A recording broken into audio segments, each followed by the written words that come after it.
Good afternoon. Hi, it's Sam. How are you today? So today's live is brought to you by the Samantha Leith Manifesto, which you can download on samanthaleith.com.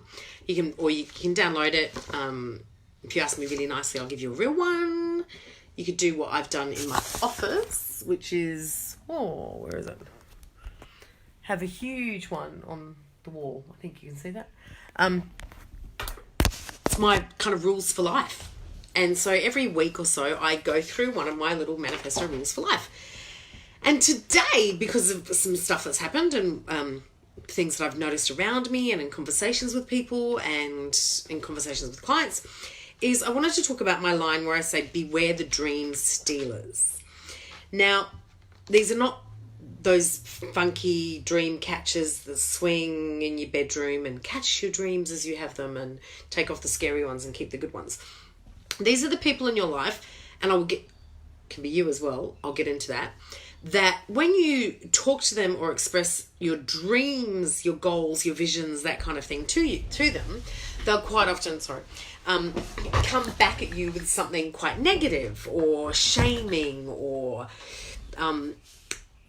there'll be I've heard you could do this, and then there'll be an instant response will be, but that leads to blah. Like, it's positive, negative, positive, negative, positive, negative. And as you know, I talk a lot about the pool that we have within ourselves enough that we don't need that from external forces as well.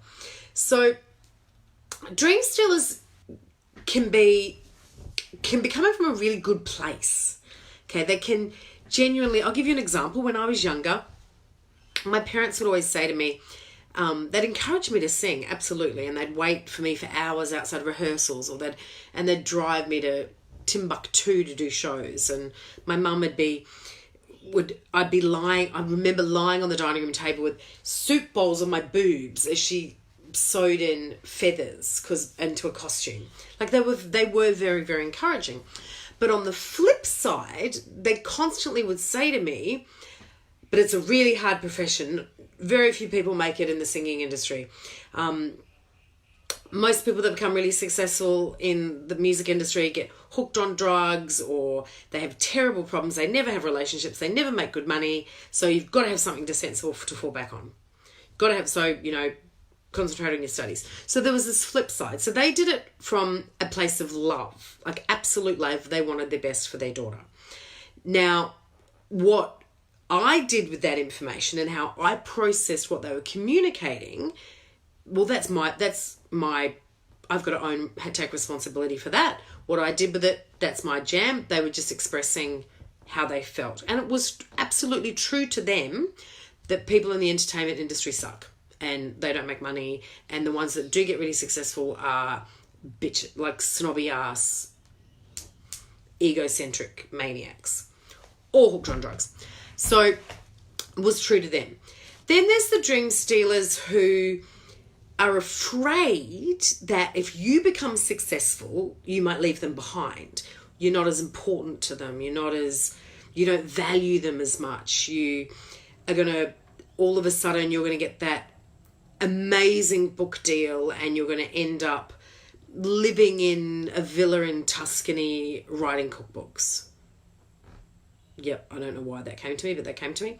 And you're going to leave them in cold Tasmania and never speak to them again. So when you tell them that you want to write cookbooks, they're going to be trying to keep you away from that because they don't want you to leave them, and sometimes when you are saying things like that, they're like, and they get a reflection that they don't have those dreams. So is something wrong with them because they don't have big dreams and goals like you do?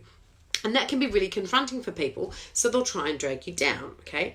And again, I don't think it's coming from a nasty place. I don't think it's, I think those kind of dream stealers, I think insecurity really on their part is what causes that.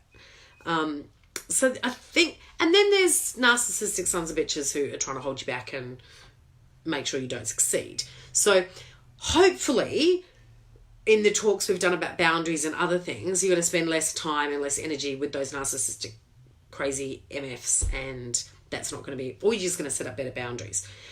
I will never tell you that, and I will never suggest that you need to cut out or cut off all negative people or dream stealers out of your life, like cancerous kind of cells, and you got to get rid of them off your shoulder. I'm never going to say that, because sometimes the most negative dream stealers in your life can actually be the people closest to you. They can be your partners, your children, your parents, your siblings, people you really care about. So no, you don't. No, I don't think you need to cut them off, and I don't recommend it. But you can definitely set up better boundaries so you don't have these kind of issues. The second group of dream stealers I wanted to talk about was yourself. You can actually be your own dream stealer, which sucks. Don't do it. It's my recommendation. So how you're your own dream stealer is you have this dream, you have this vision, and you're like, yes, I'm going to do that. But then the fear creeps in, doubt creeps in, the insecurities creep in, then you go, oh, but if I do this, then I'm not going to be able to visit Auntie Jane every Sunday for coffee because I'll be busy. So I better not do that because that coffee's important. If I go for that dream, I might not have enough time to spend with other people I care about. Or, oh my God, will shopping at Louis Vuitton suddenly become more important? I'm joking on that one because I hope that's not how you think. But you can become your own dream stealer through either things you say to yourself or habits.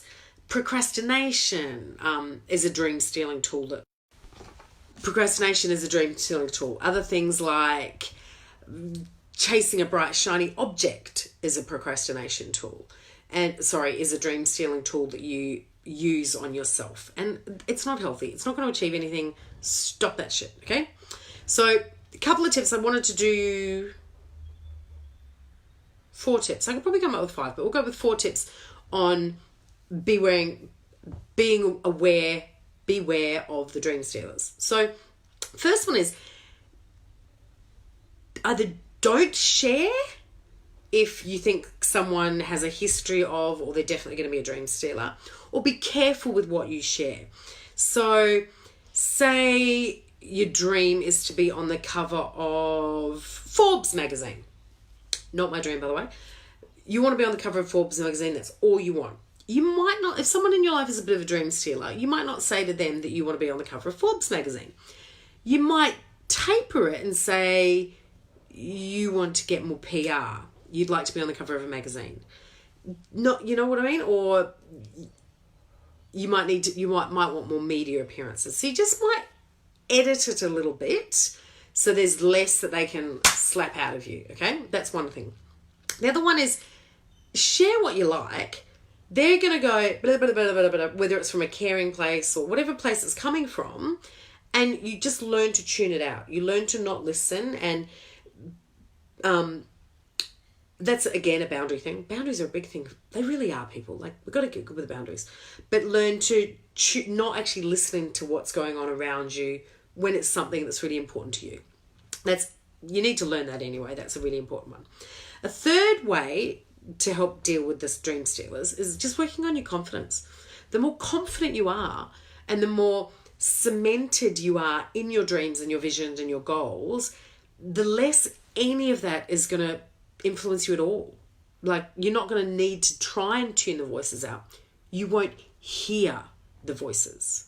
You're that cemented in your goals and your vision and your dream, okay? That's when you're at that level of confidence, magic happens. Magic happens.